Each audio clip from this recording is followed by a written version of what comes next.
It's a big, noisy universe of stocks out there. Welcome to Goodbye or Goodbye. Our goal to help cut through that noise to navigate the best moves for your portfolio.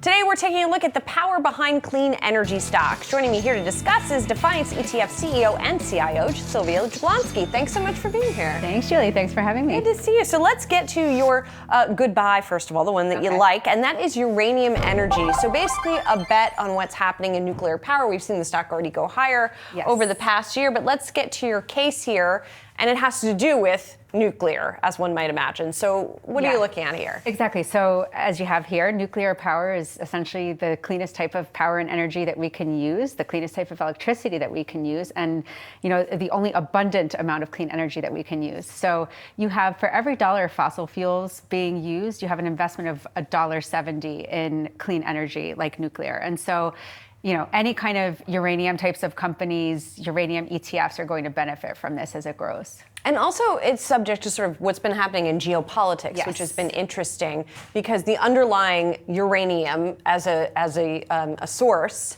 has been rising in prices because there's been shortages of it. Yeah, exactly. So there's a supply issue. There's high levels of demand for uranium, low levels of supply. So you had a couple of things. In Kazakhstan, you had this issue where they had a lack of sulfuric acid, so they couldn't produce as much. And then you also have the U.S. government banning any kind of uranium imports from Russia.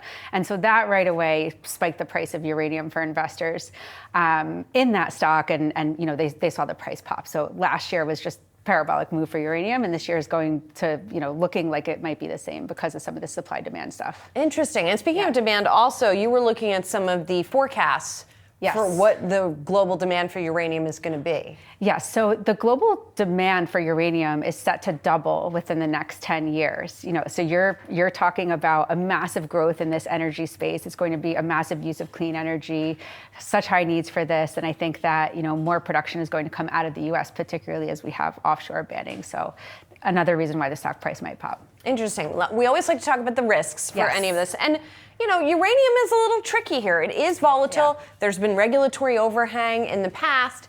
And it only seems like recently that there's been sort of a sentiment turn when it comes to nuclear energy. Yeah, it's a tough thing because on one hand we have this, big priority as a nation and as a globe to become carbon neutral by 2050. Everything is sort of about green energy, clean energy. Uranium fits the bill, but then actually creating safe infrastructure that doesn't have any issues and government regulation because of issues and accidents that have happened in the past is one problem, and the cost of investing in that infrastructure can sometimes be burdensome. So, and then the supply and demand story can shift too, right? If you unban imports and you have increased supply, that might change the story. But for now, I think uranium is looking to be on the up and up for energy. And do you have a position in UEC?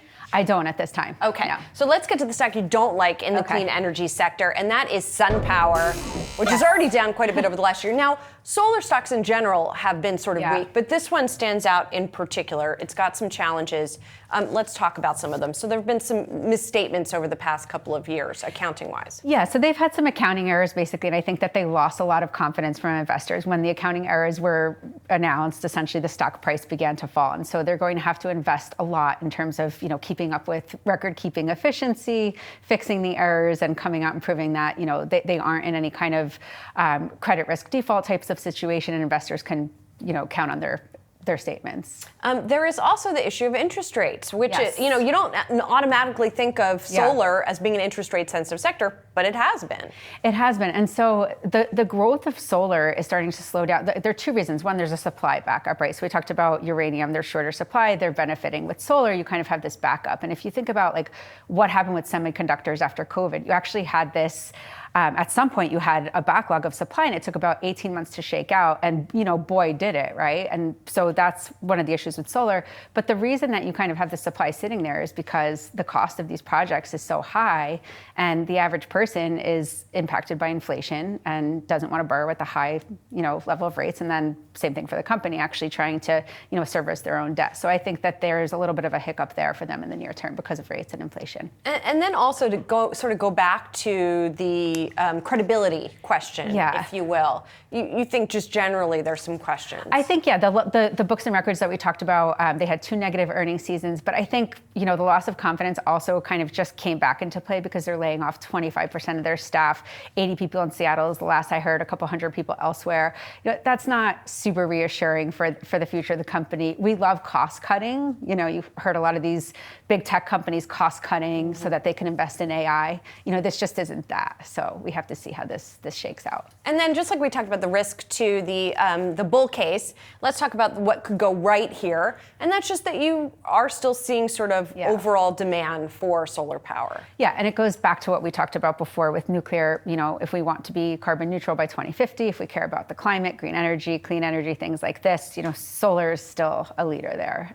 And solar is also a volatile sector. You kind of see these stocks and the ETFs pop up and down depending on cyclicality of the markets and things like this. So there's hope. Well, we'll keep an eye on it. All right, let's sum up what you are telling investors here. You would recommend buying Uranium Energy. Demand's expected to grow for uranium. Prices may also go up. That could mean a rise in profits for the company. On the other side, you say avoid SunPower. It has been hitting a bumpy road with misstatements and also the rate hikes, which continue to weigh on solar power companies.